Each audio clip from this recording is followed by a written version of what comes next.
Pernah dikirimin ayat-ayat atau diajak kembali gitu? Ada? Pernah? Ada dikasih pertanyaan atau apa gitu yang mungkin David nggak bisa jawab atau gimana? Paling-paling disuruh nontonin Edis TV gitu. Oh, suruh nonton Edis TV. Gitu doang sih. Terus? Terus paling kalau misalnya telepon ditanyain, kalau misalnya ada di pondok itu kegiatan yang radikal itu kabur aja katanya. Kabur aja? Ya kayak misalnya disuruh rakit bom gitu kan. Wah elah. Saya iyain aja. Masya Allah. Nah itu ya, berarti masih ada stigma negatif orang di luar Islam terhadap agama Islam. Nggak usah dihiraukan yang begitu. Yang penting David tunjukkan akhlak sebagai seorang anak dengan dengan akhlak Islam kepada orang tuanya. Kalau suruh nonton Edis TV, bilang aja Edis TV suruh keluar dari persembunyiannya gitu. Ditunggu sama umat Islam di Indonesia. Jangan kabur ke Amerika gitu bilangin ya. Tadi pagi saya juga di WA sama asistennya Ustadz Abdul Somad. Ya. Ustadz Abdul Somad bertanya ya, melalui asistennya kepada saya, bagaimana tuh perkembangan Edis TV gitu. Rupanya sampai juga itu pindah Islam itu bukan ikut-ikutan gitu. Ya. Jadi saya 20 tahun jadi penatua, jadi dua periode ya, jadi 20 tahun berarti penatua, dia kan 2 tahun, jadi 4 periode. 20 tahun, Pak? Iya, 20 tahun terus saya mengundurkan diri, cuman nggak boleh sama pendetanya waktu itu kan. Ya. Kan saya udah cerita sama Kodondi, nggak ditandatangan. Ya. Cuman ya gimana, saya dikasih tugas, saya ke depan, saya mesti ngomong Yesus itu Tuhan kan, jadi udah nggak bisa gitu, makanya saya terakhir itu nggak bisa ngomong lah gitu akhirnya, jadi saya nggak ditugasin, saya nggak datang gitu lah, jadi karena nggak ditandatangan juga gitu kan, diajak dialog pendetanya nggak mau ya. Silakan Bu, Bapak Ibu. Ya, Ibu sudah bisa baca apa belum Bapak Ibu? Kalau saya belum. Masih belajar. Masih belajar. Pernah pakai Iqra atau gimana? Ikro. Iqra berapa? Saya udah ikro kemarin, udah ikro Telinga, Bapak? ini udah keempat. Jadi kadang-kadang jadi Suka lupa-lupa tapi. lupa gitu. Jadi Tapi udah bisa nyambung-nyambungin. Oh, tapi udah. Jadi begini Pak ya. Jadi buku ini ya, buku 30 menit ini yang paling pokok adalah halaman 1 dan halaman 2. Jadi kuasai halaman 1 dan halaman 2 itu pasti bisa baca Al-Qur'an. Jadi nggak usah banyak-banyak, halaman dulu. Halaman 1 dan halaman 2. Itu. Kuncinya di situ aja. Yang pokok ya, halaman 1 30 huruf ya, sama halaman 2 ini. Ini nanti dulu. Yang penting ini dulu. Nah, langsung praktek. Langsung praktek sekarang. Nah, sebentar, ini saya tutup dulu Pak, bawahnya ini. Nah, sekarang gini cara prakteknya Bu. Jangan gini. Hurufnya dilatinkan. Tanda bacanya dilatinkan. Cara prakteknya dieja seperti mengeja Latin. Sebentar. Lupa tadi Pak. Hurufnya dilatinkan. 8 tanda baca dilatinkan. Cara mengejanya seperti mengeja Latin, Pak. Jadi semua orang mungkin nggak bisa dengan buku ini, Bapak Ibu. Apalagi semua hurufnya kan ada Latinnya di atas. Nah, sekarang kita coba, Pak ya. Ini caranya. Lurus apa? Tanda bacanya I. Titik 1 naik. N. Tanda bacanya A. Dibaca nah. Coba dari sini. Oke. Huruf yang nggak punya tanda baca nggak penting Bapak Ibu. Jadi nanti kalau ketemu huruf nggak punya tanda baca nggak usah dibaca. Kenapa ditulis? Nggak usah dijelasin dulu Bu, nanti panjang. Itu urusan sama tata bahasa Arab. Jadi intinya begini, yang Bapak Ibu baca adalah huruf yang ada tanda bacanya. Nggak ada tanda bacanya nggak usah dibaca. Berapapun banyaknya jangan dibaca. Ya begitu. Ya, jadi terus seperti kebalikannya Latin ini huruf tanda bacanya dibaca. Oke, nah nyambung ke la. Silakan Bu. Innallah. Bentar dari sini aja Pak. Nala, oke. Huruf duduk ini tanda bacanya dibaca. Oke. Titik dua di bawah mengangguk. Tanda bacanya mati. Di depannya ada y mati. Di depannya ada y mati. Ibu baca. Ya betul. Betul Pak. Iya. Titik 1 naik. N tanda bacanya dibaca. Nah seperti itu Bu. Nah, jadi kalau ini bagi orangnya dari nol Bapak Ibu, dengan cara seperti ini, apa di mana kesulitannya? Nggak ada. Oke Bapak coba. Ini. Ya wah. Wana soro. Oke, udah selesai Pak. Udah begitu aja. Iya, begitu kok. Jadi ini hanya itu kok, seperempat jam dia udah kenal. Ibu sudah kenal huruf, tapi belum pernah ke Al-Quran. Bapak belum pernah ke Al-Quran. Sekarang ibu juga belum pernah. Iqra berapa? Iqra 5, Bapak? Ada lupa-lupa kan? Jadi intinya Bapak belum pernah ke Al-Quran. Ibu, lah sekarang langsung ke Al-Quran. Ini Quran soalnya Bu. Jadi ini Quran. Dan ini semua saya yakin Bapak Ibu bisa ini. Menghabisin ini semua. Saya yakin bisa. Karena dari situ Bapak udah bisa soalnya. Begitu. Bapak udah kenal huruf. Yang belum kenal huruf itu juga banyak Bapak Ibu. Waktu saya ke Jambi itu semua mu'alaf kok. Semua yang kemarin saya cerita itu bisa semua. Jadi ini udah kenal. Kalau di Jambi itu belum kenal huruf. Mu'alaf baru seminggu. Langsung digeber baca sendiri dia. Begitu. Tapi ya itu apa? Keringetan gak karu-karuan gitu. Jadi kami paksa Pak. Kami paksa untuk baca. Jadi mikir Pak. Gitu. Tapi bisa dia Pak. Ini huruf W. Ini huruf A. Ini huruf A begitu. Jadi intinya Bapak Ibu, ya pokoknya intinya buku ini hanya kuasai halaman 1 berisi 30 huruf. Dan semua hurufnya dilatinkan. Begitu Pak. Dan halaman 2, 8 tanda baca. Jadi kalau sudah menguasai halaman 1 30 huruf dan halaman 2 8 tanda baca, ya pasti bisa baca siapapun. Apakah itu anak-anak atau manula ya sama saja. Waktu baca begini mengeja, lupa hurufnya ya dilihat di halaman 1 Pak. Lupa tanda baca ya halaman 2, selesai, hanya begitu aja. Makanya ini saya tulisi edisi baru lengkap dengan petunjuk belajar mandiri dan petunjuk mengajar mandiri. Jadi nggak mungkin kesulitan. Oh hanya halaman 1, halaman 2, halaman 1 begitu aja Pak. Nah ini sudah kami siapkan Quran juga ini. Silakan sekarang dibaca bareng Bu. Saya pokoknya mana aja tengah sama saja Quran. Nah kalau tadi kan mengeja Pak. Sekarang langsung, nggak usah dieja Pak. Bapak Ibu, langsung aja nggak usah dieja. Nah dari sini Pak. Saya contoh ya. Til ka a ya tul ki tabi. Oke Pak, bareng-bareng Pak, Bapak Ibu Pak. Mari, pelan-pelan Pak. Enggak boleh itu, enggak boleh pupuk, enggak boleh cepat-cepat, enggak boleh. Pelan-pelan, silakan. Ini aja. Bareng aja, bareng. Til ka Stop. Ah, lanjut. a ya tul Tul, stop. Ah, itu lagi Bu. ki Ki, stop. Lanjut. ta Oke. bi Oke. Ini. wa Oke. pur Pur, stop dulu. a Oke. nim Ya, nim betul. mu Oke. bi nin Oke. Bareng Pak, ayo Pak. ru Ru, ba ba, ma ma, ya ya, wad wat, du dul, dul la la, di di, na na, ka ka, wa pa, ru ru. Oke. Nah, cukup dulu Bu. Jadi cara membacanya juga ada tekniknya. Tidak seperti itu Bu. Nggak langsung itu, nggak pelan dulu, berhenti gitu Pak untuk mengontrol. ya. Coba sebentar, Bapak sendiri sekarang, Bapak sendiri ya. Pelan-pelan Pak. Wah, Wa langsung, betul. lu Oke, panjang, betul Pak. ya Oke, a oke. yu You, oke. lemah ya. Bukan. Yuha Betul, nyambung ke sini. la Betul.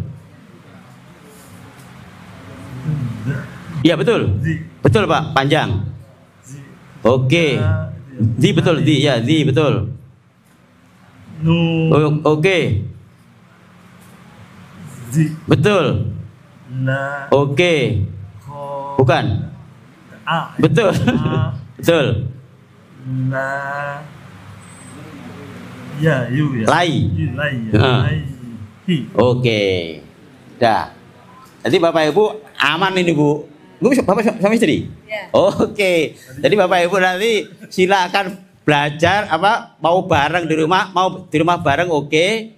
Sendiri-sendiri juga oke, Pak. Kalau sudah seperti ini sudah oke. Nah, Bapak Ibu nanti jadi begini, Bapak ya, kalau andanya nanti lupa, gampang, Pak. Jadi buku ini kan kamusnya. Nah, taruh di sini, ini kan huruf. Lupa hurufnya, seret. Cari di sini, cari di sini, cari. Nanti ketemu, Pak. Ya, halaman 1 halaman 2 aja. Ah, betul. Loh, Ibu. Buka itu ya kayaknya. Halaman 1, halaman 2 aja, Pak. Lupa hurufnya di sini. Lupa tanda bacanya, selesai. Jangan pernah masuk ke tajwid dulu. Lah, ini tajwidnya, Pak. Dari sini halaman ini, tajwidnya. Nah, ini. Halaman 6 sampai ke sini tuh tajwid. Sampai halaman ini 13. Ini tajwid. Nah, kalau nanti pengen tahsin ya ke sini. Sekarang dilarang keras dulu. Bapak Ibu lancar dulu. Kalau udah begini Bapak baru bisa tilka ayatul kitabi wa qur'anim mubin, nanti baru bertajwid. Kalau belum lancar jangan masuk ke tajwid. Nanti ganggu Bapak nanti. Yang penting dibaca dulu, hatam ya, atau belum hatam udah lancar ke tajwid dulu. Pokoknya jangan ke tajwid dulu. Gitu. Nah, termasuk nanti ini Pak tajwid ya. Nih tajwid ini Bu. Tempat keluarnya huruf kelihatan semua kan? Huruf-huruf aja. Apa? Ya, makhraj. Ujung tenggorokan, tengah tenggorokan, pangkal tenggorokan. Bibir bawah, ujung lidah, daun lidah. Nah, ini penjelasannya, Bu. Huruf alif, pangkal tenggorokan, alif, ambyah, pangkal tenggorokan. Ini tengah tenggorokan. Ya, ya ini Yang rada apa? apa, Bu? Rada Eh? ada yang kayak apa tuh yang saya tuh masih agak susah tuh yang bu. Nah, pokoknya ini penjelasan tentang tempat keluarnya huruf. Tinggal Bu baca, praktekin aja kan gampang. Pangkal tenggorokan mana Bu? Sini kan? Tengah, sini. Ujung, loh tinggal ngepas-ngepasin aja kok. Gitu. Kalau A kan di sini A alif, A. Hamzah A. Kalau ain di tengah, A, gitu kan? Iya sini Pak. Kalau goen di sini kan, oh. Nah, intinya Bapak Ibu, tajwid di sini gak ada yang sulit. Pokoknya syaratnya Bapak Ibu lancar dulu. Sebelum lancar gak usah kita tajwid. Yang penting dibaca aja. Salah benar gak penting. Yang kata Pak Kiai tadi bilang, salah pun dikasih pahala 2. Jadi baca Quran juga sama. 1 huruf salah kalau belajar pahalanya 2. Kalau benar 10. Jadi intinya Bapak Ibu nanti baca saja ya sampai di rumah. Gak usah takut-takut dibaca. Qurannya depan, tengah, belakang dibaca aja. Gitu. Salah gak usah berhenti, maju terus saja. Intinya pokoknya ya halaman 1 huruf, halaman 2. Udah itu kunci ya Bapak Ibu. Ya, berarti yang ini petunjuk-petunjuk di sini boleh nanti baca-baca petunjuk ini boleh ya. Kalau udah seperti ini sudah lewat petunjuk-petunjuk udah lewat, tapi boleh Bapak Ibu baca nanti. Apa namanya? Buku petunjuk yang di sini. Baik Bapak Ibu, berarti ini udah cukup Pak ya? Kok? Itu. Terima kasih Bapak Ibu Kodendi semuanya dapat kesempatan untuk mempresentasikan ini kok ya. Saya sangat mengapresiasi Kodendi dan semua tim pembina dan semua ini Masya Allah Geraha Mu'alaf ini adalah jihad, ini adalah perjuangan. Kita sama kok, jadi kita sama-sama niat dari awal juga berjuang untuk Islam. Begitu. Keuntungan-keuntungan buku ini juga kami potong untuk umat Islam. Ya gitu. Nanti pada saatnya kami ingin potong 50%. Jadi semua keuntungan buku ini laku berapapun pada saat nanti akan saya potong langsung 50%. Saya serahkan kepada umat lagi. Begitu. Kalau kami itu memang dari awal kami niat untuk seperti itu. Bagi kami kehidupan di dunia ini kami mengelola buku ini sudah 25 tahun, sudah mendapatkan banyak hal dari buku ini berkahnya sehingga kami juga harus berhenti. Pada saat harus berhenti untuk meningkatkan keinginan-keinginan kami. Begitu kok. Ya, jadi pada saat kesempatan ini saya juga ingin menambahkan dikit, nggak akan panjang lebar. Kami menjalankan buku ini Bapak Ibu selama 25 tahun itu mendapatkan keberkahan yang besar. 1, Dari keberkahan itu sehingga kami memutuskan untuk cukup di sini. Ya, ada batas yang harus kami terima, ada batas yang terkait dengan rezeki yang harus saya batasi. Kalau nggak saya batasi, nanti kita nggak akan bisa maksimal untuk memperjuangkan umat. Jadi kebanyakan mikir diri sendiri, kelompok segala macam itu nggak ada batasnya. Sehingga kami memutuskan untuk pada saatnya nanti kalau udah mapan semua, ya kami gunakan untuk perjuangan umat Bapak Ibu. Jadi meskipun ini adalah cara membaca, tapi yang jelas di sini juga ada itu kok, ada bisnisnya. Nah, kalau udah bicara bisnis itu luar biasa rumitnya. Saya dari IAIN nggak ngerti bisnis, tiba-tiba dapat amanah buku seperti ini, jatuh bangun nggak karu-karuan, sering menangis sendiri. Bapak itu kok. Jadi saya sering menangis sendiri karena sulitnya mengelola bisnis. Gitu. Karena selama ini juga salah mengelola gaya hidup sehingga jatuh bangun itu luar biasa. Bangkit itu luar biasa sulitnya Bapak Ibu. Kami sudah mengalami 25 tahun mengelola bisnis. Ujian saya sudah banyak sekali ujian saya. Banyak Bapak Ibu. Mungkin saya sekarang kelihatan ketawa-ketawa gini karena nanti sampai rumah nangis lagi begitu Bapak Ibu. Jadi masih banyak ujian-ujian yang harus saya lewati. Ya, dari situ membuat kami sadar Bapak Ibu. Jadi ternyata orang itu sadar kadang-kadang harus dibuat menderita dulu. Baru sadar. Kalau enak terus itu malah lupa kadang-kadang. Nah begitu Bapak Ibu. Ya, jadi buku ini memang untuk perjuangan kami. Tapi di sisi lain ini adalah bisnis Bapak Ibu. Mau nggak mau ini adalah bisnis. Dan bisnis itu rumitnya luar biasa. Gitu. Sehingga kami sampaikan bahwa kami sering menangis Bapak Ibu. Pada saat mengalami kejatuhan itu luar biasa. Luar biasa. Mau ngomong ke siapa, nolong nggak ada yang nolong. Terus pokoknya bertahan aja, terus hubungi sana, hubungi sini, hubungi sana, begitu muter aja begitu. Rumit Bapak Ibu. Bisnis itu. Saya pernah jadi pegawai dan sekarang saya benar-benar usaha sendiri selama 25 tahun itu. Jadi pegawai itu enak Bapak Ibu, dapat gaji enak. Giliran ngelola bisnis, Masya Allah Bapak Ibu, luar biasa. Satu itu. Jadi sebelum saya akhiri Bapak Ibu ya, saya ingin berbagi lagi yang terkait dengan apa ya. Tadi kan ada judul kembali ke Islam untuk meraih kedamaian. Pengalaman saya Bapak Ibu, untuk meraih kedamaian itu perlu 5 pilar. Ini setelah saya menjalani hidup yang begitu panjang, untuk damai itu tidak cukup banyak, saya Islam nggak cukup.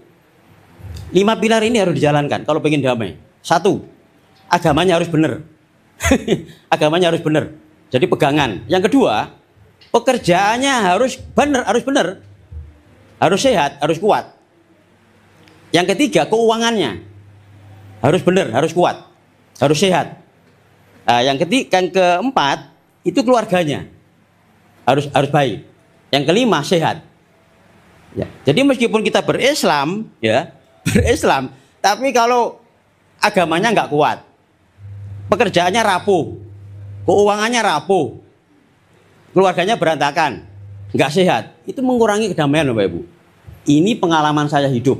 Apakah Bapak Ibu setuju nggak? Saya juga nggak tahu. Tapi yang saya rasakan, ya, dalam kehidupan kami, kalau 5 ini baik semua, itu baru damai.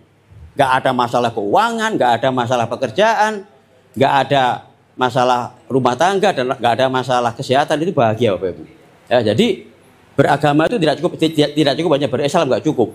Tapi perlu menyiapkan 5 pilar kehidupan ini. Nah, dalam surat Al-Ankabut ayat 1 sampai ayat 2. Kamu kata Allah tidak cukup beriman, kamu akan saya uji berulang-ulang. Ya. Jadi hidup ini adalah ujian Bapak Ibu. Makanya banyak teman-teman kita yang curhat di TV, di medsos itu, suami saya selingkuh, ya, negara kayak begini banyak masalah. Jadi ternyata Bapak Ibu, ternyata ya, hidup ini adalah full ujian. Di politik diuji. Nanti kita berteman ini juga diuji. Diuji Bapak Ibu. Di rumah tangga diuji, di ekonomi diuji. Berteman diuji, apalagi dengan anak diuji. Negara yang kayak gini banyak masalah ini, ya ujian semua Bapak Ibu. Gitu. Jadi semua hidup ini adalah ujian. Nah, dari situ kami menyadari bahwa karena ujiannya itu manusia adalah begitu besarnya, makanya Allah memberikan janji apa? Kalau kamu saya uji, itu pahalanya nggak terbatas Bapak Ibu. Jadi pahala satu-satunya pahala di apa namanya yang Allah miliki, yang terbesar itu ternyata pahala sabar, unlimited. Karena memang Allah memberikan ujian tadi itu balasannya pahala yang besar, yang tanpa batas. Oke, yang terakhir ya Bapak Ibu. Ini untuk menjadi apa? Kekuatan kita dalam hidup di dunia ini. Jadi begini, ini hadis dari Ibnu Majah.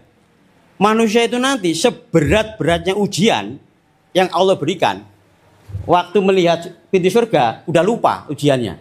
Sebaliknya, senikmat-nikmatnya orang di dunia ini, Bu, Elon Musk atau Larry Ellison segala macam, sekaya-kayanya dia, sekali menginjak dibukain pintu neraka udah lupa semua kekayaannya, Bapak Ibu. Apa artinya?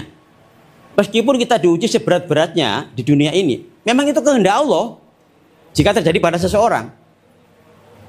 Nah, tapi Bapak Ibu, ganjarannya ini yang unlimited. Makanya kata Allah, kalau kamu saya uji dengan seberat apapun, terima saja. Memang itu kehendak saya. Kalau engkau paham, engkau menerima, balasannya apa? Surga saya tanpa batas. Di sana gak akan ke dunia lagi, tidak ada masalah, tidak ada apapun, semuanya dikasih, semua Allah kasih Bapak Ibu. Nah, sehingga kita semua kalau seandainya mendapat ujian, langsung ingat, oh ini dari Allah. Gitu aja udah. Ganjarannya besar dan ini hanya dunia. Termasuk bagaimana caranya kita ini memaafkan orang lain, seperti itu. Disakiti siapa. Ini hanya dunia, ini hanya ujian yang pahalanya nanti surga Bapak Ibu. Nah, kalau bisa seperti ini, itu hidup jadi enak. Nggak mudah baperan sama orang, nggak mudah marah sama orang, nggak mudah dendam sama orang, nggak mudah iri hati sama orang. Karena apa? Ini hanya dunia. Apapun perlakuan orang lain kepada kita, ini hanya dunia Bapak Ibu. Seperti Indonesia ini, masalahnya banyak kayak ini. Ganti presiden masalah, ganti presiden tetap ada masalah. Gak mari-mari masalahnya. Loh, itu apa artinya? Ya itu ujian kita semua. Tinggal nanti terakhir siapa yang menjadi ahli neraka, siapa yang ahli surga. Nah, Kodadi dan kita ini semua sudah memilih jalan jihad Bapak Ibu.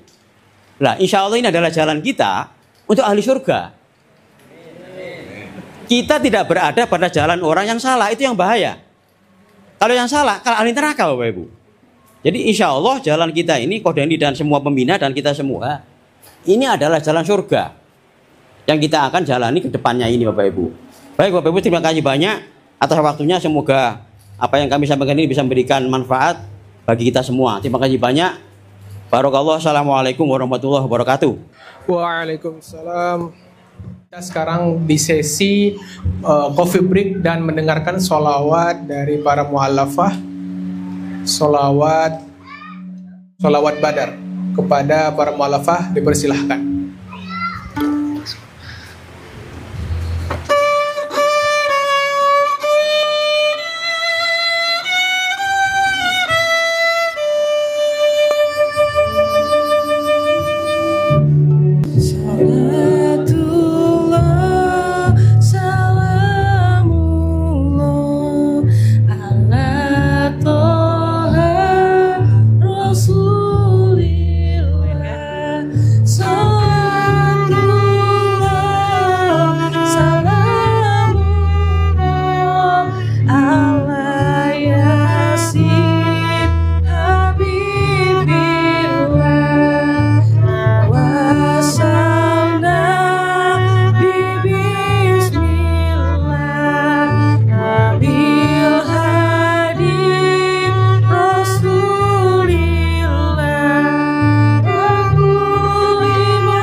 Assalamualaikum warahmatullahi wabarakatuh. Kepada Al-Mukarram Ustazuna Kohdondi untuk maju ke depan dengan tema Q&A, tanya jawab kepada beliau. Kepada Kohdondi, waktu dan tempat dipersilahkan. Bismillahirrahmanirrahim. Assalamualaikum warahmatullahi wabarakatuh. Alhamdulillahirrabbilalamin. Wassalatu wassalamu ala rasulillah. Senang sekali saya bisa berada bersama saudara-saudara seiman di tempat yang keren ini ya. Terima kasih banyak buat Bapak Haji Kemas beserta istri, juga yang saya muliakan Yai Rofi'i, pembina Yayasan Garda Mualaf Indonesia, Ustadz Agus, Ketua Yayasan Garda Mualaf Indonesia, Bapak Ahmad Daniri ya, sebagai pengawas Yayasan Garda Mualaf Indonesia. Juga yang terhormat Ustadz Ahmad Farid ya. Masya Allah, Alhamdulillah. Senang sekali tadi kita melihat pelajaran singkat baca Quran ya. Dalam waktu singkat Bapak Heri dan istri tadi bisa langsung membaca Quran ya, Masya Allah ya. Tidak bicara tajwid dulu, yang penting bisa baca dulu ya. Siapa mualaf-mualaf di sini yang pengen seperti Pak Heri dan Bu Yuyu tadi? Ada yang mau? Ada yang mau? Memang ini mualaf ya yang ini tuh. Pramono mau? Pramono? Ya. Siapa? Haria, Krisan, ya. Juga yang lain. Kalau apa namanya? Semuanya nanti akan kita undang. Kita nanti akan bikin acara semacam ini tadi ya. Tetapi nanti Pak Ustadz Farid nanti mengajarkan untuk banyak orang ya, jadi bukan cuman private tadi seperti Bu Yu dan suami ya. Nanti kita bikin acara serupa, santri-santri juga boleh ya, dari Rumah Quran YPM Tauhid. Supaya apa? Supaya nanti santri-santri yang ikut belajar bisa mengajari orang yang lain. Itu yang saya harapkan ya. Jadi nanti Ustadz Farid, saya kepengen ada penerusnya juga ya. Saya pengen ada penerus Ustadz Farid supaya apa? Supaya ilmunya Pak Farid ini selalu menjadi amal jariah buat Pak Farid ya. Saya juga nanti insya Allah akan menghubungi lembaga kursus pintar yang kerjasama dengan Yayasan Garda Mualaf Indonesia, yang selama ini mengirimkan guru-guru privat kepada mualaf-mualaf ke rumah masing-masing. Juga nanti akan kita minta untuk belajar dengan Ustadz Farid, supaya nanti mereka bisa menggunakan metode tersebut ya. Baik untuk mualaf-mualaf yang sudah belajar maupun buat mualaf-mualaf yang baru belajar Quran. Ya, yang kita harapkan dengan metode ini nanti kita semua jadi senang membaca Quran dan juga mudah membaca Quran ya. Santri-santri yang sudah pada hebat-hebat baca Qurannya, saya minta nanti jadi pengajar juga ya, supaya nanti juga bisa mengajari orang lain. Insya Allah nanti juga Ustadz Farid kita juga akan ajak bekerja sama dengan Masjid Raya Bintaro Jaya ya. Yayasan Garda Mualaf Indonesia juga punya MOU dengan MRBC supaya kita bisa mengisi kegiatan mereka juga dalam membina para mualaf yang mereka bina ya, insya Allah.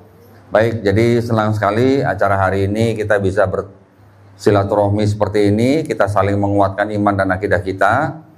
Saya rasanya kalau dengar ceramah saya kayaknya udah pada bosan ya. Kristologi lagi.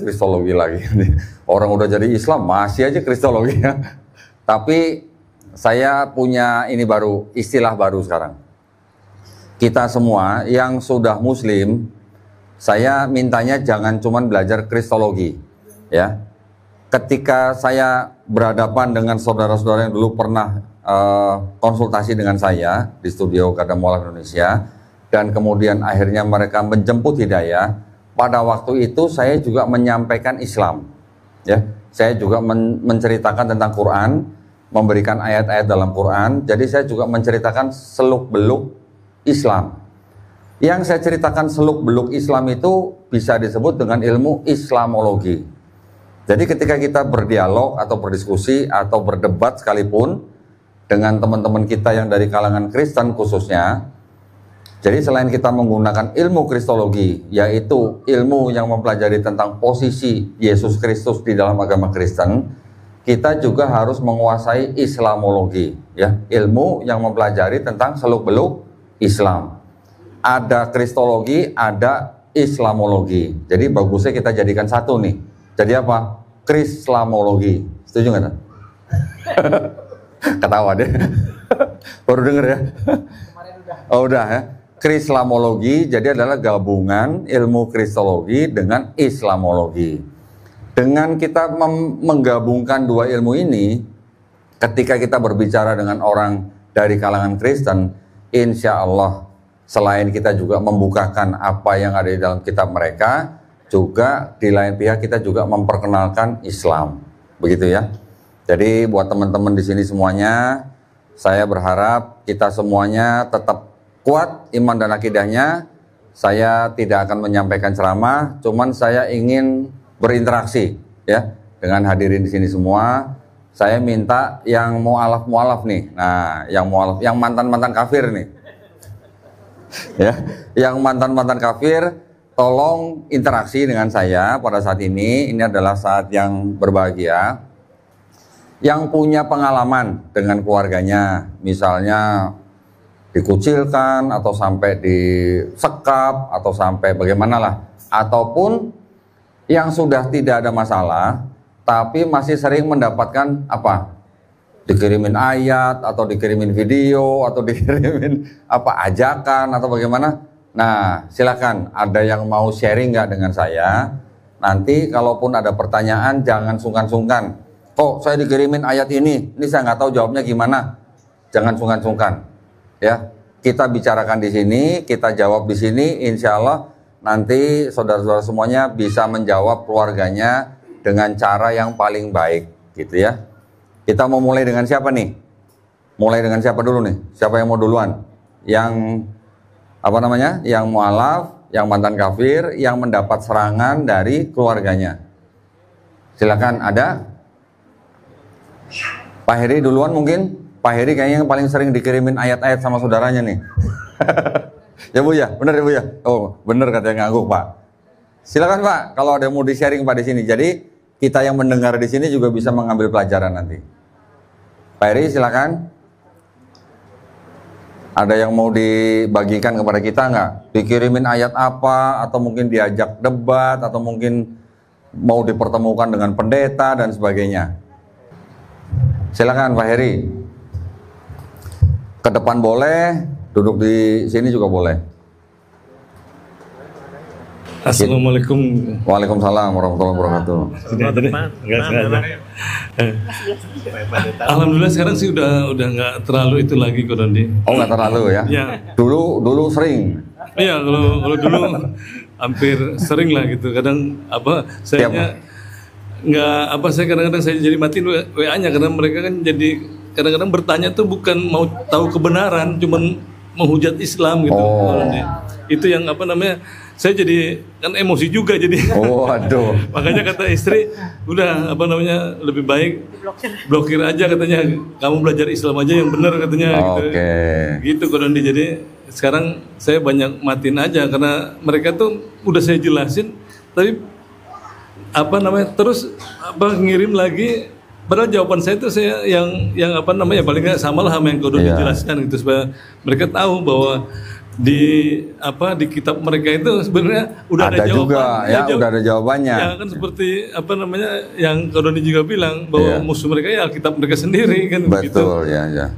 Gitu saya udah berusaha jelasin ya, orang adik-adik saya juga masih Kristen semua. Kadang saya bicara lewat WA, yang satu bilang udahlah katanya kita masing-masing aja katanya. Gitu, jadi saya nggak bisa banyak ngomong lagi Ko Dondi. Jadi ya kemarin juga ketemu pas ulang tahun ya udah, jadi kita nggak ngomongin iman kita. Cuma begitu aja. Cuman tadi pagi yang saya bilang Ko Dondi, saya lagi jawab WA ini. Jadi kebetulan keponakan saya, dia kan aktif di gereja, dia juga singer. Ya dia bilang katanya, saya doain Om Heri katanya sama keluarga gitu. Semoga dapat hidayah. Dapat hidayah. Supaya cinta mula-mula Tuhan Yesus katanya, itu cinta mula-mulanya. Baik. Gitu kan. Ya, kembali dia doain. Aku bilang makasih perhatiannya, tapi saya bilang saya itu pindah Islam itu bukannya bukan ikut-ikutan gitu. Iya. Jadi saya 20 tahun jadi penatua, jadi dua periode ya, jadi 20 tahun berarti penatua, diaken 2 tahun, jadi 4 periode. 20 tahun, Pak? Iya, hampir 20 Masya Allah. tahun. Terus saya ngundurkan diri, cuman nggak boleh sama pendetanya waktu itu kan. Iya. Kan saya udah cerita sama Kodondi, nggak ditandatangan. Iya. Udah cuman, ya gimana, saya dikasih tugas, saya ke depan, saya mesti ngomong Yesus itu Tuhan kan, jadi udah nggak bisa gitu, makanya saya Iya. terakhir itu nggak bisa ngomong lah gitu akhirnya, jadi saya nggak ditugasin, saya nggak datang gitu lah, jadi karena nggak ditandatangan juga gitu kan, diajak dialog pendetanya nggak mau ya kan. Iya. Penting Andre sekarang- Tunggal, Pak, Andre Tunggal. Apa? Andre Tunggal. Iya, kadang mereka memang nggak bisa jawab gitu, Iya, jadi iya, iya. karena dia bilang sih, ya saya cuma ditugasin untuk apa namanya mengajar jemaat dari Alkitab ini gitu, jadi saya nggak ngerti bahasa aslinya nggak, jadi gitu, jadi memang pengetahuannya memang apa terbatas gitu, Terbatas, karena iya, iya, iya. jadi nggak bisa dialog lah seperti apa namanya yang kita harapkan gitu, jadi selama kamu udah nggak percaya Yesus percuma katanya, jadi dialog percuma katanya gitu. Ya, baik. Terima kasih Pak Heri ceritanya. Jadi pada intinya gitu ya, ketika ada saudara kita, keluarga kita yang masih mengajak kita untuk mengikuti agama mereka, bilang saja Pak dengan santai, alhamdulillah saya sudah jadi muslim, saya sudah menjadi pengikut Yesus yang sejati gitu Pak. Itu aja Pak, mudah gitu Pak ya. Tapi kita jawabnya dengan cara yang paling baik ya Pak ya. Tidak perlu kita juga menghujat agama mereka, tidak perlu kita menghina agama mereka, apalagi sampai memaki atau menghina sesembahan mereka Pak. Yang penting itu aja. Kasih aja ayat-ayatnya. Nih, Yesus sunat kita sunat, Yesus puasa kita puasa, Yesus baptis kita juga mandi junub gitu. Yesus akikah kita juga akikah. Yang ngomong-ngomong udah akikah belum Bu? Belum. Nanti kita tunggu ya undangannya Pak Heri ya. Acara akikahan ya. Sepasang domba Pak ya. Bukan sepasang burung tekukur loh Pak. Ya. Yesus apa namanya nggak makan babi, kita juga nggak makan babi ya. Yesus diceritakan di kafani, kita juga meninggal di kafani. Jadi yang kita ikuti sekarang, yang kita jalankan adalah sebenarnya mengikuti sunnah Yesus dalam Bible mereka sendiri malah Pak. Ya, buat teman-teman yang lain juga begitu. Misalnya dicecar atau dikirim ayat untuk kembali ke agama mereka, tinggal bilang aja ayatnya ada kok. Kita mengikuti apa yang Yesus lakukan di dalam Bible, simple. Kamu kalau nggak percaya Yesus nanti nggak selamat gitu kan? Itu kan ajaran Paulus, bukan ajaran Yesus gitu ya. Mudah. Nanti kita bisa tanya balik lah ya. Tapi sebelumnya kita coba dengar yang lain dulu. Mungkin ada Pramono pernah dikirimin ayat? Enggak? Oh enggak, Masya Allah ini malam tanjakan ini. Malam syahadat, pagi kurban, besokannya nyumbang karpet di masjid, coba kan kurang ajar dia, nyalip kita semua dia. Iya. Nyalipnya nih ngegaskan gitu ya. Ya Masya Allah. Yang lain ada mungkin? David pernah dikirimin ayat-ayat atau diajak kembali gitu? Ada? Pernah? Ada dikasih pertanyaan atau apa gitu yang mungkin David nggak bisa jawab atau gimana? Paling-paling disuruh nontonin Edis TV gitu. Oh, suruh nonton Edis TV. Gitu doang sih. Terus? Paling kalau misalnya telepon ditanyain. Kalau misalnya ada di pondok itu kegiatan yang radikal itu kabur aja katanya. Kabur aja? Ya kayak misalnya disuruh rakit bom gitu kan. Wah elah. Saya iyain aja. Masya. Nah itu ya, berarti masih ada stigma negatif orang di luar Islam terhadap agama Islam.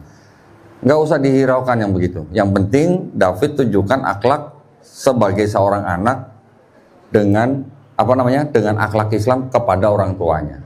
Kalau suruh nonton Edis TV, bilang aja Edis TV suruh keluar dari persembunyiannya gitu. Ditunggu sama umat Islam di Indonesia. Jangan kabur ke Amerika gitu bilangin ya. Tadi pagi saya juga di WA sama asistennya Ustadz Abdul Somad ya. Ustadz Abdul Somad bertanya ya, melalui asistennya kepada saya, bagaimana tuh perkembangan Edis TV gitu. Rupanya sampai juga ya ke telinga Ustadz Abdul Somad. Saya bilang Edis itu orang pengecut yang kabur ke Amerika, disponsori sama orang, Karena dia nggak berani menghujat Islam di Indonesia. Ya, kalau coba di Indonesia sudah masuk penjara itu. Dan nggak ada ilmunya dia. Nggak ada ilmunya. Ilmu dia hanya menghujat, gitu ya. Jangan takut, jangan khawatir atau jangan terpengaruh.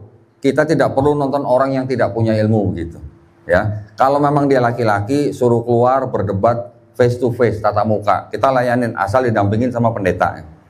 Nah, dia masa bukan pendeta. Suruh dampingin sama pendeta, kita layanin. Kalau perlu kita yang bayarin tempatnya. Ya. Kasih hotel, kasih kamar yang bagus lah. Kalau perlu pendeta Mel Atok yang temenin gitu ya. Bukan Mel Atok sekarang namanya, udah ganti. Mel Atut gitu. Ya, itu aja, cuman gitu. Oke, tapi yang penting David tetap harus baik ya pada orang tuanya ya. Perhatikan mereka, memperlihatkan kepada mereka bahwa kita sayang dan hormat pada mereka. Ya. Yang lain ada? Silakan yang mau sharing. Cecen mungkin Cecen? Yang masih sering di Nah, ini ada Cecen. Nah, ini adalah contoh ya buat yang belum kenal Cecen ini. Cecen ini seorang anak ustadz ini sebenarnya ini. Ini anak ustadz, tapi dengan pengalamannya, dengan ya dimanfaatkan oleh orang sampai akhirnya pernah murtad. Ya, ini mohon maaf saya ceritakan di sini tujuannya bukan untuk membuka aib Cecen, tapi untuk menjadi pelajaran buat kita. Kita harus benar-benar bisa menjaga iman dan akidah kita dan keluarga kita. Cecen ini alhamdulillah masih dilindungi, masih disayang Allah SWT, kembali menjadi muslim, dan sekarang alhamdulillah sudah punya komunitas yang bisa menjaga iman dan akidahnya. Sepertinya, ini contoh nih Pak Ustadz Farid nih, saya kasih tahu nih. Kata bapaknya, dulu kalau ngaji susah, ngambek, masuk kamar, nggak mau ngaji. Mau ikut nggak Cen? Nanti boleh ya, kalau kita adain acara, Cen ikut ya. Tidak ada yang namanya kata terlambat belajar dalam Islam ya. Kita di Islam belajar sampai mati ya, begitu ya Pak ya. Nah, betul. Jadi silakan Cen, coba. Apa yang mau di-sharing kita? Assalamualaikum warahmatullahi wabarakatuh. Waalaikumsalam. Oke. Jadi ini masih ada chat masuk dari seorang apologet Kristen. Dia nggak ngirim ayat Alkitab, tapi dia tuh menyerang menggunakan ayat-ayat Al-Quran. Nah, ya terus dia bilang Al-Ahzab ayat 51 dan hadis Bukhari 4414 itu jelas sangat diperbolehkan berzina. Nah, terus? Dia ngechat begini konteksnya karena pada saat itu saya dengan tegas bilang saya sudah kembali ke Islam, saya tidak mau berzina lagi, dan saya tidak ingin lagi bertemu dengan orang itu gitu. Saya bilang. Setelah itu dia ngirim seperti ini. Jadi Al-Ahzab ayat 51 dan Bukhari ayat nomor 4414 itu sangat diperbolehkan berzina. Terus dia sambung di bawahnya, asalkan bersyahadat maka dijamin masuk surga apapun perilakunya. Jadi di sini saya mau beritahu alasan kenapa orang-orang bersyahadat, karena ingin bebas berbuat zina tapi masih tetap ingin surga. Ya, coba bayangin coba ya. Jadi mereka menafsirkan ayat Quran ataupun hadis sesuai kemauan mereka. Kalau ada yang ngirim begitu, suruh copas ayatnya, suruh copas hadisnya, baca pelan-pelan coba di situ ada nggak kata-kata boleh berzina? Pasti nggak ada. Ya, itu baru salah satu ya Pak ya, baru salah satu dari sekian banyak ayat Quran yang dipakai, dimanfaatkan oleh mereka untuk menyerang dan mendangkalkan iman dan akidah orang Islam. Suruh dia copas saja ayatnya, suruh dia baca pelan-pelan, bagian mana yang ada bilang boleh berzina gitu. Itu tafsir ya sih. Nah, coba aja, nggak ada begitu. Itu hanya penafsiran dari satu kelompok yang ingin memang menjatuhkan iman dan akidah orang Islam.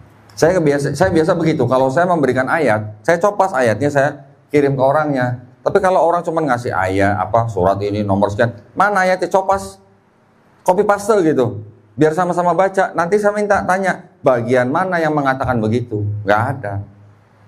Ya, nanti ada lagi yang ngirim surat Al-Hijr ayat 6. Dikatakan apa? Bahwa Nabi Muhammad SAW dikatakan orang gila. Mereka cuma bikin narasi doang. nabimu orang gila. Tapi mereka tidak mengcopy paste kata-kata mereka berkata. Mereka ini siapa gitu. Ya.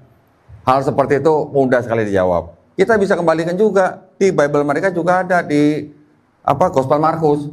Yesus dikejar-kejar sama keluarganya sendiri, mau istilahnya mau diamankan karena dianggap sudah tidak waras lagi. Kan itu kan keluarganya yang menganggap begitu. Begitu juga di Quran, Nabi Muhammad SAW dibilang gila, yang ngomong kan orang-orang pada zaman itu, bukan Allah sendiri yang mengatakan Nabi kita gila gitu, kira-kira gitu. Biasanya mereka memotong-motong kata-kata atau anak kalimat supaya kita percaya. Ya? Ada lagi? Cuma itu doang? Aman kok. Aman. Ya. Alhamdulillah. Coba suruh baca surat-surat Al-Ahzab 51. Bunyinya gimana? Atau kalau bisa buka, bacain depan teman-teman supaya teman-teman tahu isinya. Ini udah di searching juga. Artinya ya, kamu boleh menangguhkan dalam kurung menggauli siapa yang kamu kehendaki di antara mereka dalam kurung yaitu istri-istrimu. Dan dalam kurung boleh pula menggauli siapa yang kamu kehendaki. Coba suruh orang itu yang mengirimkan itu, jawabannya gampang sebenarnya. Jawabannya dari mana? Jawabannya tuh semuanya ada di tafsir. Nah, jadi kalau kita punya aplikasi Quran, kalau bisa cari aplikasi ayat Quran yang ada tafsirnya. Jawabnya kita nggak usah banyak mikir, copy paste tafsirnya kirim ke mereka. Nih kamu baca tafsirnya, gitu aja. Biasanya di dalam tafsir sudah terjawab. Gitu. Dan jangan lupa, setiap ayat itu kan pasti mengandung konteks. Ini lagi ngomongin apa nih gitu. Ya, kalau mau tahu konteksnya apa, baca beberapa ayat sebelumnya, baca beberapa ayat sesudahnya. Dari situ kita baru tahu ini lagi ngomongin apa. Yang diomongin apa itu kita sebut dengan konteks. Gitu. Jangan sampai kita lepas dari konteks, ya. Jadi caranya gampang. Kalau kita dikirimin ayat, mau ayat Quran, mau hadis, kita harus cari tahu itu ayat sedang ngomongin apa atau konteksnya apa. Paling mudah baca tafsir, udah itu aja. Biasanya jawabannya sudah ada di tafsir. Ya cukup. Coba baca di tafsir, itu pasti konteksnya lagi ngomongin apa. Ada nggak kata-kata boleh berzina? Gak ada, ini lagi ngomongin bila para suami yang berpoligami. Nah, kan bukan ngomongin berzina. Berpoligami di dalam Islam kan boleh. Boleh. Nah, kalau boleh zina apa bukan? Bukan. Nah, gitu aja kan simple jawabannya. Ya kan? Sebenarnya jawabannya itu semua simpel-simpel. Hanya mereka membuat-buat seolah-olah itu apa? Masalah besar gitu. Padahal mereka nggak tahu. Gitu. Konteksnya apa? Belum lagi kalau kita nggak tahu tradisinya orang-orang Arab pada zaman itu. Dikatakan Nabi nanti menikahi anak kecil, menggauli anak kecil. Mereka nggak tahu tradisinya bangsa Arab pada zaman itu bagaimana. Seperti itu, ya. Jadi kita harus tahu kalau kita baca ayat, kita harus tahu konteksnya. Kalau perlu kita baca tafsirnya. Kalau perlu kita juga mempelajari tradisi dan sejarah bangsa tersebut. Ada lagi? Atau cuma itu aja? Udah kok, ini aja kok. Itu aja? Ya. Kirain banyak. Kirain 10. Enggak. Oke, terima kasih ya Chen ya. Banyak-banyak belajar, banyak-banyak kita baca. Ada lagi? Mungkin? Silakan, Ustadz Ahmad Farid ini mungkin belum mengetahui seluk-beluk apologetika atau perdebatan Islam Kristen ya. Nanti kalau dengar kaget, Ustadz. Beneran, kalau dengar kaget tuh bener. Harus siap-siap mental emang kalau kita mau berdebat. Silakan, Ustadz. Ini benar-benar di luar dugaan saya. Nah, kan? Ada fakta seperti itu tadi kok. Nah, itu dia. Memutarbalikkan ayat. Nah. Belum pernah saya kok Dendi. Nah. Selama hidup saya Muslim gak pernah dengar seperti ini. Satu itu kok. Yang kedua, saya kan sering interaksi sama Yayasan Karim Ooi kok, yang di Lause kok. Itu pada saya interaksi yang namanya Pak Ali Karim Ooi itu ketua yayasannya. Jadi di sana itu kok banyak mereka-mereka yang mu'alaf itu mendapat tantangan dari suaminya, istrinya, dari keluarganya, dari orang tuanya, dari keluarga besarnya gitu. Itu banyak. Jadi memang itu seperti itu, ini realitasnya. Nah, itu aja kok. Jadi bukan banyak Pak ya? Iya. Banyak. Jadi banyak sekali gitu Pak. Banyak ya. Menyingkat. Oke. Wong arek Surabaya kok. Jadi memang begitu Pak. Ya, itu adalah tantangan yang dihadapi oleh orang-orang yang keluar dari agamanya kemudian masuk Islam. Entah dari agama apa aja. Bisa dari Kristen, dari Buddha, macam-macam. Dari Hindu pun juga begitu. Yang Hindu juga begitu Pak. Bahkan kalau yang Hindu mereka bikin suatu upacara khusus, upacara ritual, seperti artinya melepaskan orang itu dari keluarga mereka. Ya, mungkin kalau orang Kristen nggak pakai kebaktian atau bikin upacara, tapi kurang lebihnya sama. Ada yang terjadi seperti itu. Melepas ke Muslim. Iya, jadi dianggap sudah bukan keluarganya. Oh mas. Ya, dianggap sudah orang luar gitu. Iya. Sudah dianggap bukan anak lagi gitu. Itu banyak yang terjadi Pak. Tetapi ada yayasan atau lembaga mualaf Indonesia seperti kita dan banyak lainnya di Indonesia. Kurang lebih ada 300 lembaga mualaf di Indonesia yang siap membantu orang-orang seperti itu. Salah satunya yaitu Masjid Lause di Pasar Baru, ya kan? Itu memang baik dan memang sangat-sangat dibutuhkan oleh orang-orang yang masuk Islam dan menghadapi tantangan dengan keluarganya, ya Pak ya. Dan yang dilakukan di Masjid Lause juga sudah sangat baik. Mereka juga membina orang-orang yang masuk Islam, kemudian mereka juga mengajarkan Islam sampai membaca Quran. Ya, kita juga begitu dan mualaf center yang lain juga begitu. Namun begitu Pak, nah ini tantangan buat kita juga ya. Ketika mereka sudah dibuang, kita menampung misalnya. Tapi mau sampai berapa lama kita tampung? Iya. Apakah mau bertahun-tahun gitu kan? Terus setelah ditampung, kita juga sekalian membina mereka masuk dengan Islamnya. Setelah itu kan mereka juga butuh pekerjaan biasanya. Nah, itu juga tantangan buat kita, tantangan buat yayasan kita gitu. Belum lama ada seorang wanita masih muda menghubungi saya. Dia mengatakan bahwa dia seorang Dayak dari Kalimantan, suku Dayak. Ibunya punya beberapa rumah kos. Dia dipersilakan tinggal di salah satu rumah kosnya. Ketika dia mau masuk Islam, sama ibunya sudah dijamin bahwa dia pasti diusir. Nah, dia menghubungi saya, bisa bantu apa enggak? Saya tanya, kamu sudah siap diusir apa belum? Kalau kamu belum siap, biasanya nggak bisa bantu. Tapi kalau kamu udah siap, saya bantu. Siap kok, katanya. Kamu tinggal di mana? Kirimin fotokopi KTP-nya. Kirim fotokopi KTP, kita belikan tiket pesawat dari Kalimantan ke Jakarta, datang ke tempat kita, bersahadat, kita sewain unit apartemen. Setiap hari kita kirim guru untuk ngajarin Islam. Ya, setelah 2 bulan, baru kita carikan pekerjaan. Pekerjaannya apa? Oh, dia misalnya dia bisanya masak atau bikin kue. Silakan dagang, kita modalin. Yang begitu Pak yang kita lakukan. Gitu. Jadi mereka setelah mereka keluar dari agama lamanya, belajar Islam, kita harus ajari mereka juga mandiri. Itu yang kita lakukan. Ya. Ada juga nanti yang sampai disekap di rumah Pak. Ya, disekap di kamar, nggak boleh keluar. Itu sudah banyak juga yang terjadi. Ada kita juga menggunakan ahli hukum untuk melakukan mediasi dengan keluarga mereka. Jadi kita bisa memberitahukan kepada keluarganya, bapak, ibu sebagai orang tua yang sudah punya anak yang cukup umur, itu tidak bisa melarang anak itu untuk memilih dan menjalankan agama dan kepercayaannya masing-masing. Dijamin kemerdekaannya oleh negara dalam Undang-Undang Dasar 1945 Pasal 29 Ayat 2. Nah, ya. Dengan mediasi seperti itu, baru mereka mungkin bisa memahami. Jadi, orang tua pun tidak bisa melarang anaknya untuk memilih agama tertentu di Indonesia, Pak. Ya. Saya juga mengatakan hal yang sama kepada keluarga-keluarga Islam yang anaknya mungkin mencoba mau murtad atau bahkan yang sudah murtad. Kita hanya bisa menasehati, tapi kita tidak bisa melarang. Kalau kita melarang, malah kita melanggar Undang-Undang Dasar gitu malah. Ya. Jadi yang kita perlukan di sini apa, Pak? Ilmu tentang agama mereka, karena dalam hal ini yang paling banyak urusannya adalah Islam dan Kristen, makanya kita belajar agama mereka. Ketika kita belajar agama mereka, ilmu itu disebut dengan Kristologi. Tapi kita juga harus tahu ilmu Islamnya. Ilmu Islam adalah Islamologi. Makanya ketika kita melakukan diskusi atau bahkan debat, ilmu itu yang kita gabungkan, Pak, jadi Krislamologi gitu, Pak. Tapi malah begini ya.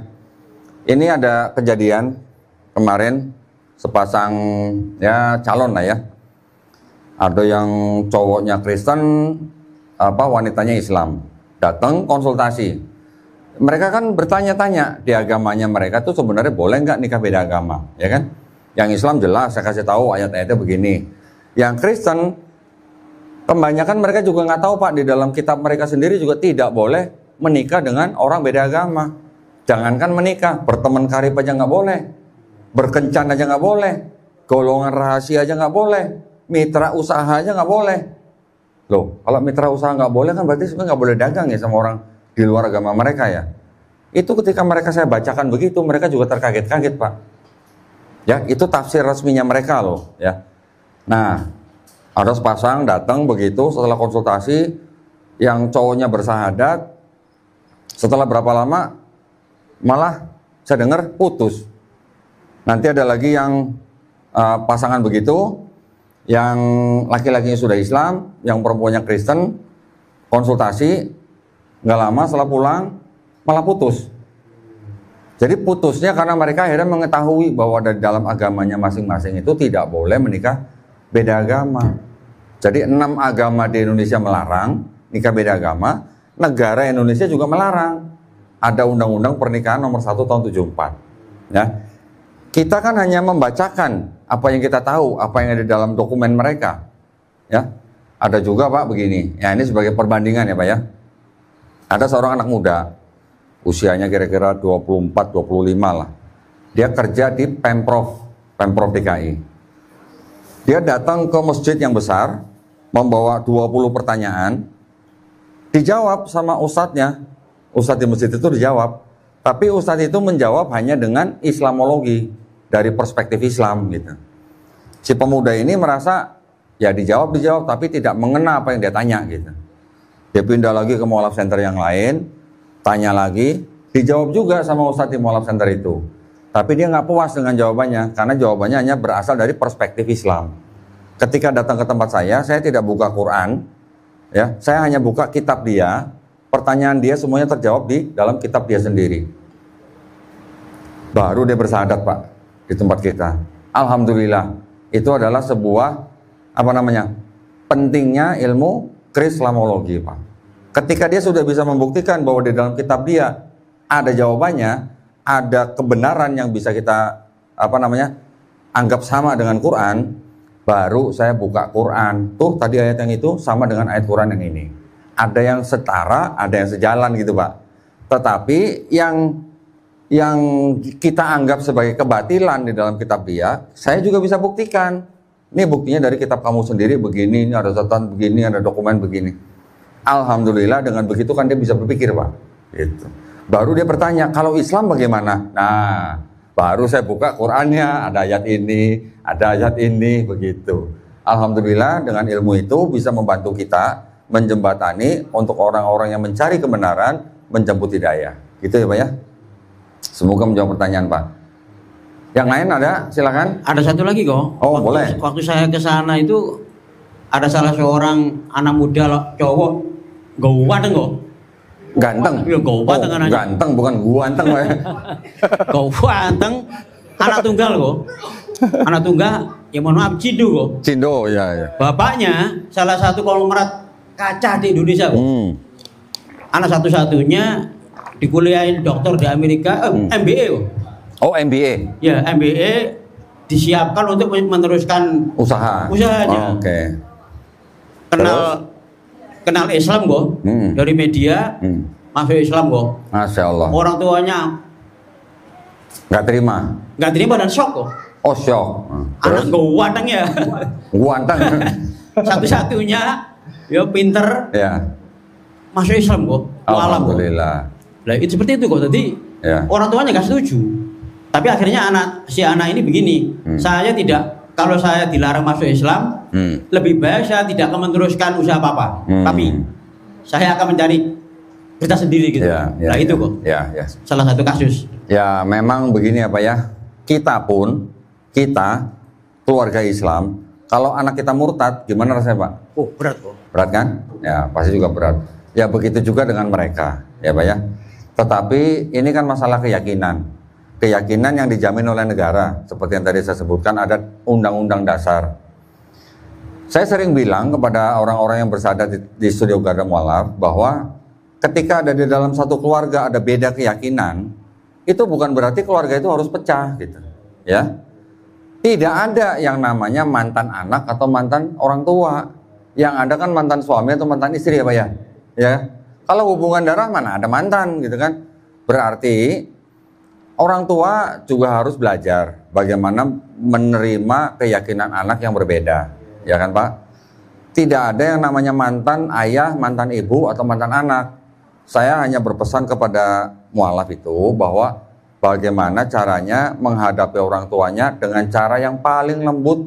Ya. Bahkan saya sering memberikan ayat yang di Quran bahwa kita harus sayang dan hormat pada orang tua. Bahkan orang tua memberi perintah kepada kita sekalipun, walaupun bukan perintah untuk maksiat, menjawab aja nggak boleh.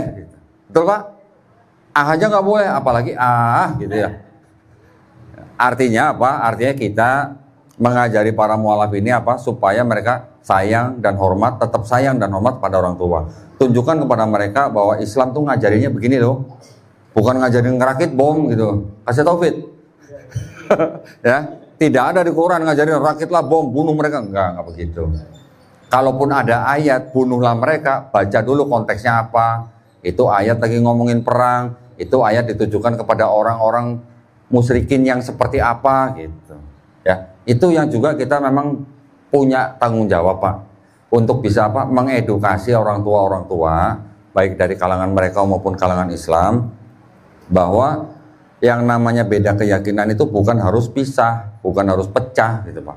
Memang tantangannya banyak, tetapi saya juga melihat banyak juga Pak keluarga yang akhirnya bisa menerima dan malah mendukung walaupun tetap beda keyakinan. Kita lihat contoh Ustadz Felix Xiao. Orang tuanya masih beda keyakinan, tapi mendukung dakwah anaknya.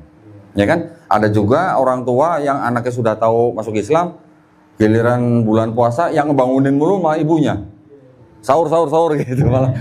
Ya ada juga yang begitu ya. Jadi tidak semua kasus terjadi, tetapi kita harus siap ketika ada worst case gitu yang terjadi. Ya Pak ya. Baik, cukup. Yang lain mungkin ada yang mau ditanyain? Silakan. Karena Pak Farid belum mendengar fitnahan-fitnahan mereka terhadap Quran Pak. Belum ya? Nah, makanya Bapak harus like, share, dan subscribe channel Donditan. Malah promosi jadinya. Karena di channel saya Pak, itu kita memang selain kita juga memberikan kristologi, kita juga menjawab syubhat-syubhat dari mereka. Ya, ayat-ayat Quran apa yang sering dipakai untuk memurtadkan orang Islam. Oh, banyak Pak. Ada beberapa ayat yang dipakai. Contoh misalnya Quran surat Maryam. Ayat ke-71 Pak. Kalau Bapak mau baca silakan. Nanti kita simulasi. Coba Pak dibuka di handphone coba. Bapak baca, nanti kita simulasi. Anggap saja saya misionaris gitu. Ada Pak? Nah, silakan. Nah, Bapak baca. Ini tes nih ya. Ini sering terjadi, bahkan di warung-warung kopi pun sering terjadi Pak. Kita dulu pernah menghadapi kasus seperti ini di warung kopi. Umat Islam dicoba dimurtadkan dengan ayat ini. 71 Pak, ayat 71. Baik. Nah. Ya, perhatikan juga teman-teman yang lain nih. Dan tidak ada seorang pun di antara kamu yang tidak mendatanginya neraka. Hal itu bagi Tuhanmu adalah suatu ketentuan yang sudah ditetapkan. Oh, Bapak baca begitu Pak ya. Anggap saja saya misionaris Pak. Ya, anggap saja saya misionaris. Saya bilang begini nanti sama Pak Farid nih. Pak, ngapain jadi Islam? Udah pasti masuk neraka. Itu sudah ketentuan yang ditetapkan Allah Subhanahu wa taala. Iya. Ngapain masuk jadi Islam? Iya. Kalau akhirnya masuk neraka. Bisa jawab Pak Farid? Iya. Kok ada yang diajak jawab? Saya aja jawab. Nah, seperti yang tadi saya jelaskan ke Cecen, ketika kita dikasih satu ayat, jangan buru-buru kita terpatok hanya di ayat itu Pak. Iya, betul. Ya. Tetapi kita harus tahu ayat itu lagi ngomongin apa, artinya ayat itu konteksnya apa gitu. Bapak baca lagi ayat 67. Iya. Beberapa ayat sebelumnya. Dan tidakkah manusia itu memikirkan bahwa sesungguhnya kami telah menciptakannya dahulu, padahal sebelumnya dia belum berwujud sama sekali. Nah, di situ dikatakan semua manusia kan, Pak? Ya. Betul? Ya, betul. Kalau itu lagi ngomongin semua manusia, berarti kalau tidak ada seorang pun dari kamu, ini orang Islam aja atau semua manusia? Iya. Gimana? Ayat 67 bercerita tentang manusia. Ya, semua manusia. Ayat 71 bilang tidak ada seorang pun dari kamu. Berarti yang tidak ada seorang pun dari kamu ini orang Islam aja atau semua manusia? Semua manusia kan, Pak? Ya, berarti mereka mencoba memelintir, Pak. Ya, memelintir terjemahan Quran. Ya, memelintir. Dengan kata-kata tidak ada seorang pun dari kamu, mereka bilang itu orang Islam gitu. Padahal kalau kita baca konteksnya, itu lagi ngomongin semua manusia. Iya. Berarti termasuk dia juga dong, gitu kan? Betul. Ya kan? Betul. Nah, terus kemudian kita lihat kalimat berikutnya apa? Mendatangi neraka, Pak. Iya. Kita tanya balik, mendatangi neraka itu apa? Pasti masuk neraka. Kalau mendatangi penjara, masuk penjara nggak, Pak? Enggak. Kalau mendatangi kuburan, masuk kuburan nggak? Dikubur gitu maksudnya. Mendatangi mall, pasti masuk mall nggak? Kalau saya mungkin iya, mendatangi mall pasti masuk mall gitu. Tapi kan artinya bukan begitu gitu, Pak. Ya, mendatangi itu artinya apa? Diperlihatkan. Nah, jawabannya ada di ayat berikutnya, ayat 72. Tolong baca ayat 72-nya, Pak. Ya, Pak. Ayat 72-nya tolong dibaca. Baik.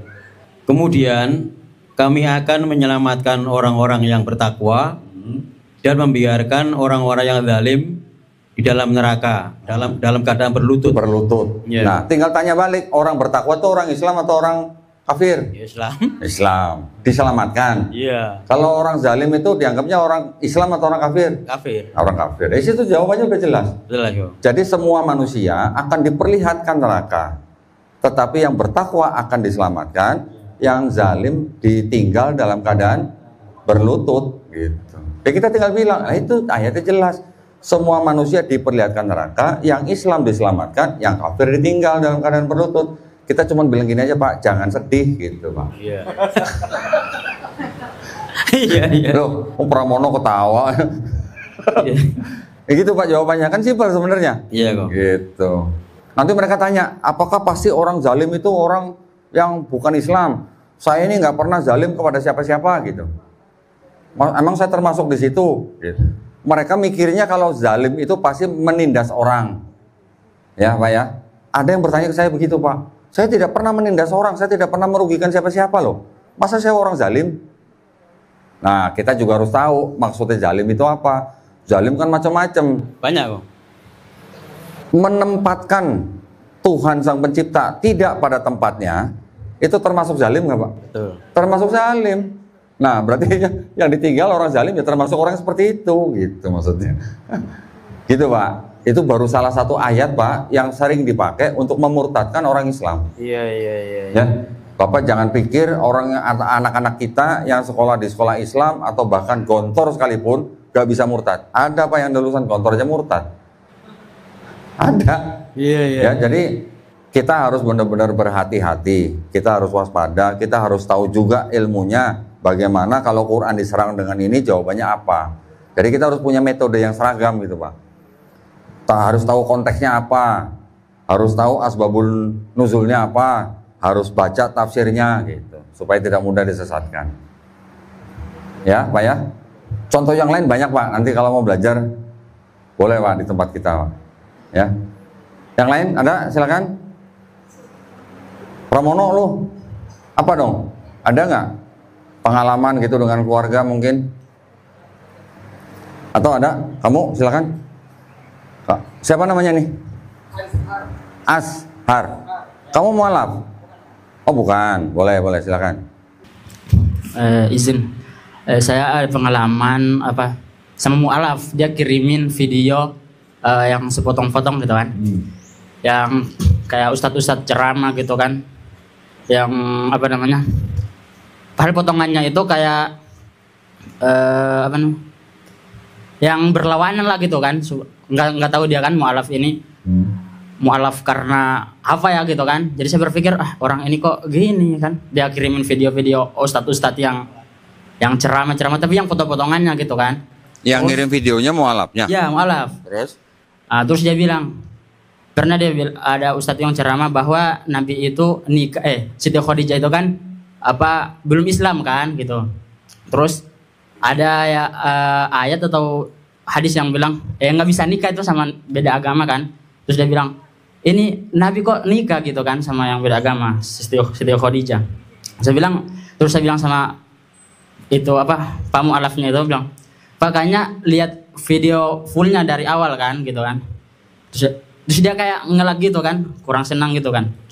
Terus banyaklah video-video yang dikirim termasuk Buya, ada Buya juga yang ajarannya kurang bagus lah gitu kan. Dia ikutin terus yang itu.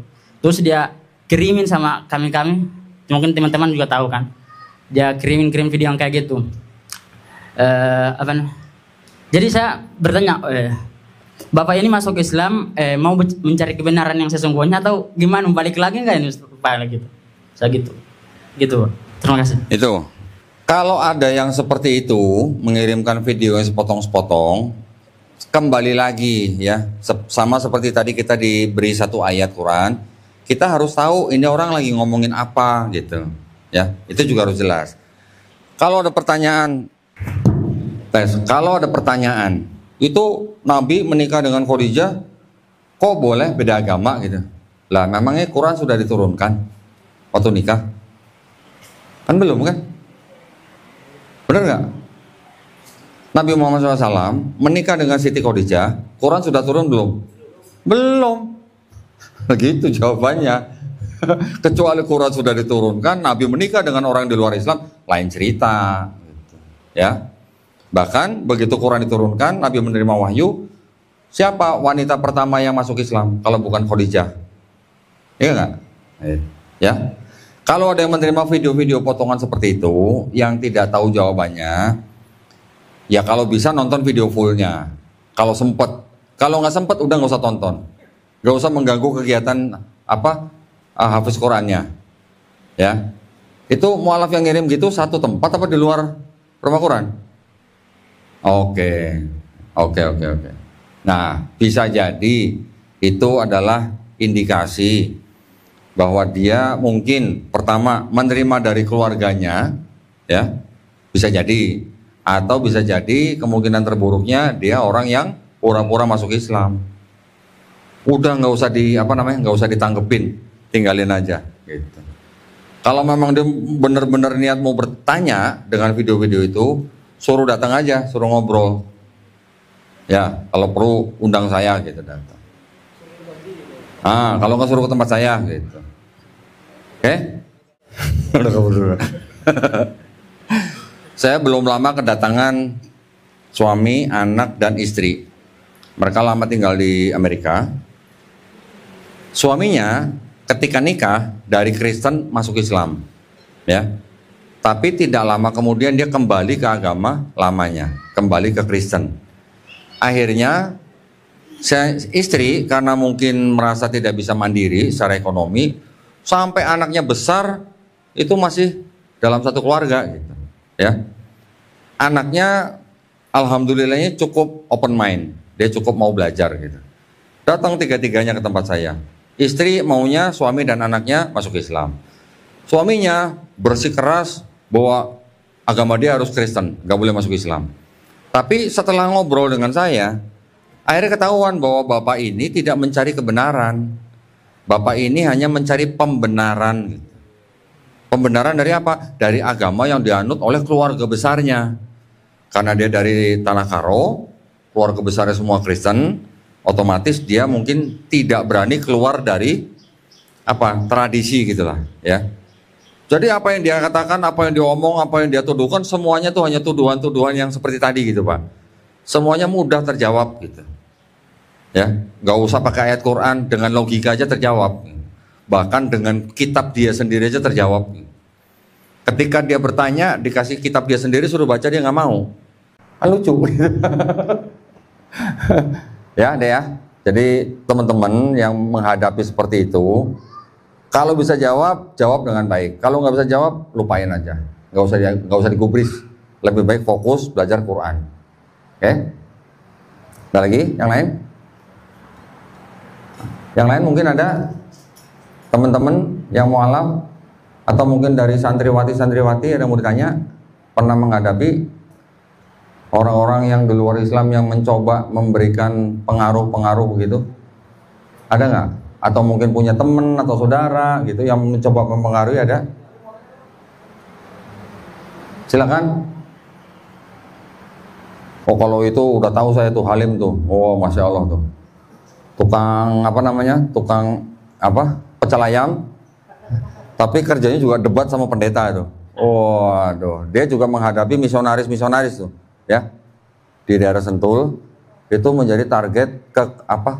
Kristenisasi di Sentul. Sampai sekarang masih terjadi. Yang mencoba mengkristenkan orang-orang di daerah Sentul bukan cuma dari satu denominasi gereja, tapi beberapa denominasi, termasuk seksi Yehova ya, betul ya.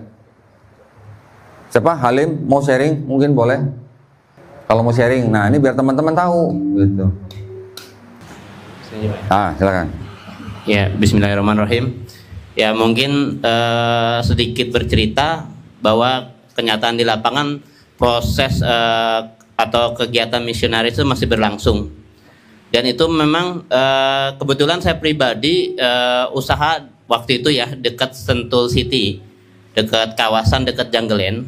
Jadi si misionaris ini awal mula itu mereka bertanya kabar atau apa. Jadi lama kelamaan di sela-sela pembicaraan itu mereka mulai menyisipkan pertanyaan-pertanyaan masalah agama atau kepercayaan, ditambah juga mereka menyebarkan brosur. Nah dari situ mereka mulailah bertanya bagaimana masalah ketuhanan atau apa gitu. Jadi memang betul kegiatan misionaris itu memang masih ada, dan ada juga kalau tidak keliru setahun yang lalu itu ada tempat wisata di dekat Sentul sana namanya Lewi Kunten, itu dijadikan tempat untuk baptis. Ya, tapi oleh warga alhamdulillah sudah ditutup gitu, karena memang tempat asal muasalnya itu memang itu buat tempat wisata, jadi bukan buat tempat keagamaan tertentu seperti itu. Seperti itu kan mungkin. Ya, Bapak Ibu dengar sendiri ya. Ini pelaku juga nih, pelaku jihad nih berarti nih ya, jihad fisabilillah yang mencoba menghadapi misionaris-misionaris di daerah tempat dia berusaha. Nanti insya Allah kapan kita atur waktu yang sama itu ya. Ya, orang asing loh ya, yang menjadi misionaris di sana kan. Jadi kebetulan ada warga negara Amerika Kanada, dia tuh tinggal di Sentul sana. Kadang mereka itu membawa juga teman-teman dari negara tertentu. Terakhir tuh dari Amerika. Ya. Nah, itu gitu, ya. Nanti suatu saat kita akan coba atur pertemuan ya dengan orang itu. Insyaallah. Ya. Kita datang baik-baik, nggak bawa pentungan, kita nggak bawa golok Pak. Yang kita bawa apa Pak? Kitab mereka sendiri Pak. Nanti saya ada satu koper isinya kitab mereka semua. Ya. Oke, terima kasih ya Halim ya. Siap, mari. Baik, cukup. Ada lagi nggak? Kalau cukup, saya tutup sampai di sini. Saya hanya mengajak ya teman-teman dari yang sebelumnya bukan Islam menjadi Islam. Ingat ya, selalu ingat bahwa kita sekarang sudah diberi penghargaan yang paling tinggi dari Allah Subhanahu wa taala. Kita sudah diberikan izin menjadi orang yang beriman. Kita sudah diizinkan untuk menjadi orang yang menyaksikan keesaan Allah Subhanahu wa taala. Jadi itu semuanya adalah harus disyukuri. Itu adalah sebuah nikmat yang paling tinggi. Ya, lebih tinggi dari nikmatnya harta, lebih tinggi dari nikmatnya kesehatan, bahkan lebih tinggi daripada nikmatnya punya anak soleh. Lebih tinggi itu semuanya ya. Nikmat iman Islam adalah nikmat yang paling tinggi. Jadi kita jangan sampai sia-siakan, jangan sampai lepas dari genggaman kita. Ya, teman-teman semuanya, nanti kita akan hubungi lagi ya. Kita nanti akan adakan acara seperti tadi Pak Heri dan Bu Yuyu belajar dengan metode 30 menit bisa baca Quran. Kita akan tindak lanjuti terus supaya ilmu ini bisa menyebar kepada setiap orang, setiap manusia, supaya semuanya bisa mendapatkan berkah ya, berkah dari Quran. Itu saja yang bisa saya sampaikan. Barakallahu fikum, wabillahi taufiq wal hidayah. Wassalamualaikum warahmatullahi wabarakatuh. Waalaikumsalam warahmatullahi wabarakatuh.